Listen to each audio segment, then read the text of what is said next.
Ever feel like life handed you a script full of pain, setbacks, and people trying to control your story, and you've been stuck playing the role of the victim? What if I told you it's time to flip the script, grab the pen, and start writing a story where you are the thriver, not the victim? Hey, and if you've ever felt trapped by your past or powerless in your present, you're in the right place. Because today, we're going to break down exactly how to reclaim your narrative, step out of the victim role, and step into your full power as a thriver. No fluff, no vague motivation. I'm talking practical, science-backed, step-by-step shifts that you can start using today to change the way you see yourself and your life. When we talk about a victim narrative, we're really talking about the inner story that plays on repeat in your mind. A story where you're always powerless, always trapped, always unlucky. It sounds like, "This always happens to me," or "I can't ever catch a break," or even, "What's the point of trying? Life just controls me anyway." And here's the thing. This isn't just you being negative. Psychologists actually have a term for this: learned helplessness. Back in the 1960s, Dr. Martin Seligman ran studies that showed when people, and even animals, experience repeated pain or failure, they eventually stop trying to escape it, even when escape is possible. The brain literally gets conditioned to believe, why bother? Nothing will change. Now, in daily life, that might look like staying in a toxic relationship because you've convinced yourself this is just how love is. Or it could be avoiding opportunities, like not applying for a job because you're sure you'll get rejected. Another layer of this is what's called trauma bonding. When you're stuck in cycles of abuse mixed with moments of affection, your mind starts weaving a story that ties your worth to your pain. You begin to believe the script that says, "I'm only valuable if I endure this." So when I say victim narrative, I'm not just talking about a bad mood or a sad story. I'm talking about a deeply ingrained mental script that convinces you to stay small, stay silent, and stay stuck. And recognizing that script is the very first step to rewriting it. Now here's the good news. If that old story in your head can be written once, it can also be rewritten.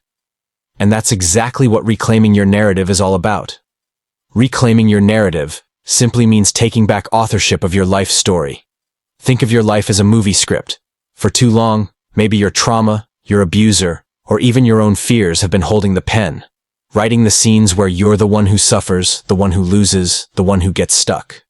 But here's the shift. When you reclaim your narrative, you're saying, hold on, that pen is mine. I'm the author now. I decide what happens in Act 2 and how this story ends. In practice, that looks like challenging the old thoughts. Instead of, nothing ever works out for me, you start writing, I create opportunities for myself. Instead of, I'll always be broken because of what happened, you rewrite it as, I'm resilient because of what I survived. Psychologists call this cognitive reframing. It's literally training your brain to see yourself differently. And studies in neuroplasticity show that when you repeatedly tell yourself a new story, your brain begins to wire itself to believe it. So here's the big takeaway. Reclaiming your narrative isn't about denying your past. It's about refusing to let your past keep writing your future. Okay, so if reclaiming your narrative means taking back authorship of your story, then how do you actually do that in real life? Let's break it down into some key shifts that turn victims into thrivers. Shift 1. From helplessness to responsibility. When you're stuck in a victim mindset, everything feels out of your control. But thrivers make a powerful shift. They take responsibility for what they can control. Example. Instead of thinking, my partner ruined my self-esteem, a thriver reframes it as, yes, I was hurt, but now I'm responsible for rebuilding my confidence. That's where the power comes back to you. Shift 2. From silence to voice. Victims stay quiet. Thrivers reclaim their voice. That could be journaling, therapy, or just telling a trusted friend, what happened to me was wrong. Research shows expressive writing and storytelling actually lower stress and improve emotional health. Shift 3. From surviving. Thriving mindset. Survivors avoid pain. Thrivers create joy. Example. A survivor might avoid relationships out of fear. A thriver says, I'm going to build healthy connections because I deserve safe love. Studies on post-traumatic growth prove survivors can actually become stronger and more fulfilled after trauma. Optional. Shift. 4.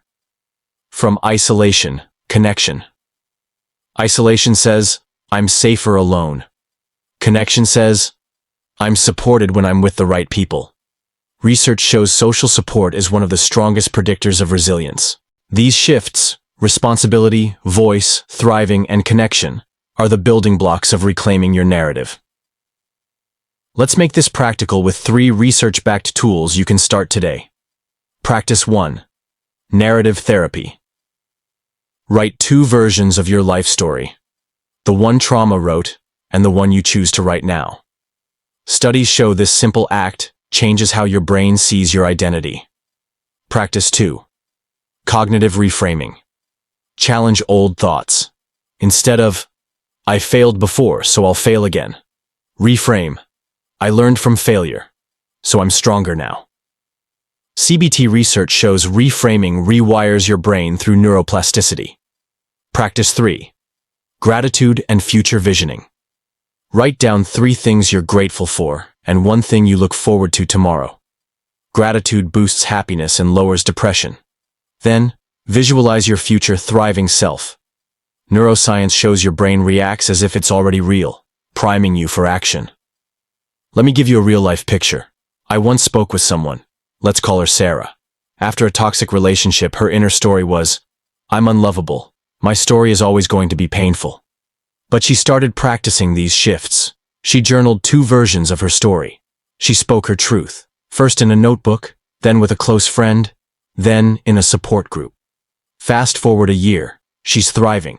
She says, my past doesn't define me. It refined me. That's the power of reclaiming your narrative. You stop living as a character trapped in someone else's story, and you start living as the author of your own. So here's the bottom line. Your story isn't finished, and you are the one holding the pen. Shift your mindset. Use the tools. Take small steps. Because your past may explain you, but it does not define you. You are the author now. If this video gave you hope, hit subscribe so you don't miss the next one, where we'll dive into the stages of trauma bonding you need to know.